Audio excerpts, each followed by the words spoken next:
Kung may iniindang bali sa buto o sakit sa kalamnan, ang tagahilot na si Roy ang takbuhan ng bayan. Konting masahe, konting lagutok, tanggal daw ang lahat ng kirot. Pero kung ang mga eksperto ang tatanungin, ligtas nga ba itong gawin? Minsang nag-viral online ang bumuloktot na kamay ng isang bata sa gitna ng paglalaro ng basketball. Sa video, makikita na naghugis letter S na ang braso ng lalaki. Isin mo lang ha. Titiisin mo ang sakit. Pero sa halip na sa ospital, sa hilod siya, diniretso.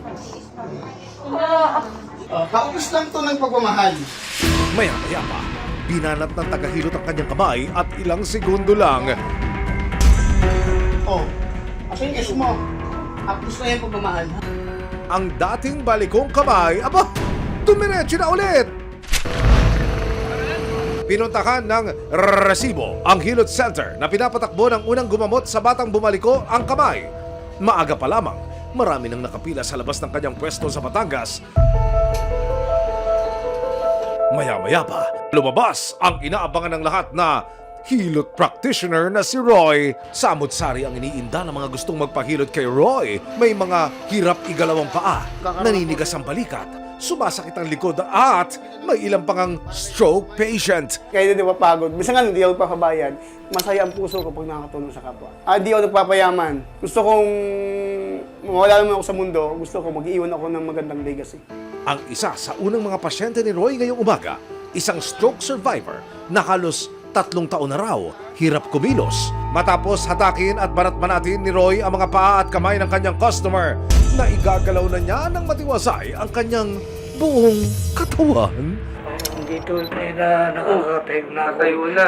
Ang kanyang mga services offered Neuro-Chiro, sinusitis treatment, kung saan pinapalabas ang sipon sa baradong daanan, hilot alignment wellness, at marami pang iba. Ang problema kasi, may mga tao kasi na walang pera. Awa ng Diyos, sa tagal ko na naghihilot, wala akong naperwisyo pagdating sa fracture. Lahat ay successful kasi very careful naman ako humawak ng pasyente. At sinasabi ko sa nila, kailangan pumunta pa sa doktor, ipa-check. Hindi ba pwedeng hindi. Sa loob ng kanyang opisina, nakadisplay ang mga certificate ni Roy para sa iba't ibang training ng hilot. Tatay ko kasi, magaling mag-ayos ng buto. Siyempre, bago siya yumao, naman ako yung sa kanyang pag-aayos ng buto. Hanggang sa magdesisyon ako, mag-aral ng TESDA sa hilot, sa mga wellness. Sa license kasi pag-uusapan dyan, mga medical practitioner dyan, mga PT yan. Kami kasi is wellness. So, mga certificate lang ang meron kami. Pero sa halos 2 dekada na raw niyang nanghihilot, may pambihirang kaso na inilapit sa kanya kamakailan. Ang babae, nagpagamot daw sa ibang manghihilot sa Rizal. Sana magawa natin paraan to. Ay. Handaan lang. Hindi siya ordinary. First time ko lang nakita ng tinapak-tapakan eh. So, hindi yun gawain ng manghihilot, sir. Tandaan nyo. Magugulat ka talaga, kaya nga, ha? At sino yun? Eh, popular daw eh. Taga-antipulo daw yung... Dahil daw sa awa, tinanggap daw niya ito at ginawa ang lahat sa abot ng kanyang makakaya. Hindi ko nga pinabayad yun. Hindi ko kasi naawa nga ako kasi hindi dapat tapakan. Sabi ko nga sa kanya, may gagawin ako pero magpa-MRI ka pa rin kasi i-activate ko lang. Kasi yung paa niya hindi naman itaas eh. Hindi naman, wala nang power. Ibig sabihin, maaaring na-damage talaga ang spinal niya. Hinanap ng resibo ang babae, ang dating masigla at mapag-aruga sa kanyang mga pamangkin na si Cristel. Ngayon, nakaratay na lamang sa kanyang higaan. Sumakit yung likod ko, tapos bumababa siya ng sakit. Pero nawawala. Tapos nag-stay siya nung dito na sa balakang ko. Bubuo siya ng sumakit doon. Tapos, konti-konti siya napapansin ko. Pag tumatayo ako, nahihirapan ako. Nang maghanap ng posibleng lunas online, nakita raw ni Cristel ang page ng isang manghihilot sa Rizal. Marami naman siyang client na satisfied daw. Pagka pumunta naman kami doon kasi binigyan din naman ako ng pera ng kapatid ko. Pero pagdating sa manghihilot, kakaiba raw at medyo nakakapagtaka ang kanyang nakita. Nagulat pa nga ako sa kanya nung pagdating niya doon, nagsisigaw. May napaniginipan daw siya, bagong technique. Pinakitaan na naman daw siya ni Mama Mary ata. Lalong tumaas ang kilay ni Cristel nang malaman na ang bagong teknik na napanaginipan daw ng manghihilot sa kanya niya pala unang gagamitin. Kinakapa-kapa naman niya, tapos susulat siyang pentel pen. Hanggang, ang sakit na nga ng likod ko, kakaano niya ng pentel pen. Tapos, pag naano niya nakapa niya, oh, ito, apakan niyo. Ganyan, ganyan. Ang sakit. Nang puntahan ng resibo, ang nirereklamong manghihilot, nagpakilala siya bilang si Anthony Cram. Isa raw siyang bata ni Lord. Ipinakita niya sa amin ang treatment na ginawa niya kay Cristel. So, ang ginagawa namin dyan, ito, di ba kunwari ito, 3 unan yan, binababad namin.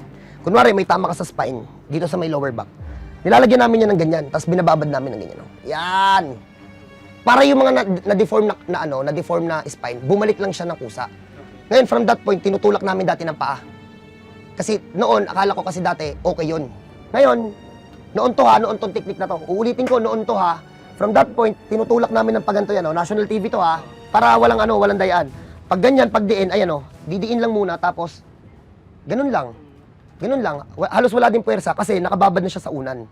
Nang talungin ng resibo kung bakit siya pabago-bago ng teknik. Noong November 2025, nakipagkita ulit sa akin si Jesus Christ. For 4 years, doubt talaga ako doon sa nakikita ko. Kung totoo ba yung panaginip o hindi. Sir, naka-record to ha. Maganda to, sige. Nakita ko yung tiles doon sa may CR namin, yung mga patak, yung malalaking patak.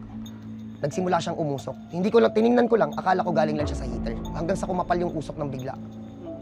Pagkapal ng usok, hindi ko siya masabi kung nahimatay ba ako or what, or nawalan ako ng malay. Doon naglabasan yung mga bagong teknik. Aminado si Anthony na mahirap siyang paniwalaan pero saksi raw ang kanyang mga napapagaling na customer na totoong may himala. Kanina mabigat. Ayan, sige tayo, pakita mga tayo. Sulit naman, sulit.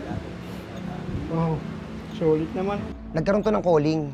Hindi ko talaga siya ginawa lang ng trip lang. Nakakapaghilot ako ng walang MRI, saka walang X-ray kasi nakikita ko yung mga nasa loob. Depensa rin niya sa mga nagrereklamo sa kanya. Bago sila umalis dito, okay yan lahat. Lahat yan nakakalakad. Ang naging problema, binibili namin lahat ng mga bawal. Paglabas lang ng hilutan namin, hindi namin nababantayan kung sumunod o hindi. Si Cristel naman, hanggang ngayon masama pa rin ang loob sa ginawa sa kanya. Ang sakit, pero tinitiis. Kasi gusto mong bumalik. Titiisin. Hindi, ito lang yung sa kanya lang talaga eh. Nung nakaraan, okay pa ako, nakakaligo ako, nakakain ako, nakaupo. Pumunta ako sa kanya, hirap na ako. January 23, 2026, inilapit ng resibo si Cristel sa isang physiatrist o yung eksperto sa physical medicine at rehabilitation. Base raw sa MRI ni Cristel, mayroon siyang vertebral osteomyelitis. Given the case of the patient na may infection siya na kumalat sa buto, sinira ng infection yung buto, even as simple as bending forward, lifting heavy objects, pagyuko, pag-twist ng katawan, could have caused the compression deformity. Pero for her case, it is highly possible na after niya ipahilot, lumala yung compression deformity dahil marupok na yung kanyang mga buto. Dagdag pa ng eksperto, In the short term, makakatipid ka sa paghilot. Pero kung napansin mo after mo magpahilot, minsan naglalast lang siya for a few hours yung effect. Pero kadalasan kasi lumalala yung condition. Yun yung mga signs na, uy, kailangan ko na talaga magpa-check up sa doktor. ayon sa Philippine Institute of Traditional and Alternative Healthcare, may mahigpit silang mga patakaran pagdating sa pagbibigay lunas sa iba't ibang karamdaman. Sila po ay dapat nag-graduate, aral sa isang accredited hilot training institution ng PITAC. Dagdag pa ng ahensya, kailangan maging maingat ng mga manghihilot lalo na't may mga pagkakataong hindi nila inaatrasan ang mga may problema sa maselang bahagi ng katawan tulad ng spine. We respect traditional hilot. Nire-respeto po namin sila. We honor them. Palaging ang bottom line ay yung safety. Dapat alam din niya kung saan ang hangganan niya. Ay i-refer na kita sa kay ganito, pumunta ka na sa doktor. Nung chinek namin, wala sila sa active list ngayon ng certified na hilot ng PITAC. Kung maaari, sila ay mag-register with us. Si Cristel naman, nabigyan ng bagong pag-asa na sa loob lamang ng ilang linggo o buwan, babalik na rin sa normal ang kanyang buhay. Actually, may possibility na ma-culture na siya sa dugo, mabigyan ka ng antibiotics. After matreat yung infection, mag-i-improve ka, pero titignan muna natin kung there will be a need for surgery or not. Kaya nga, ang goal ko is maagapan ka ng maaga. Maraming salamat sa panonood, mga kapuso. Para masundan ang mga reklamong nasolusyonan ng resibo, mag-subscribe lamang sa GMA Public Affairs YouTube channel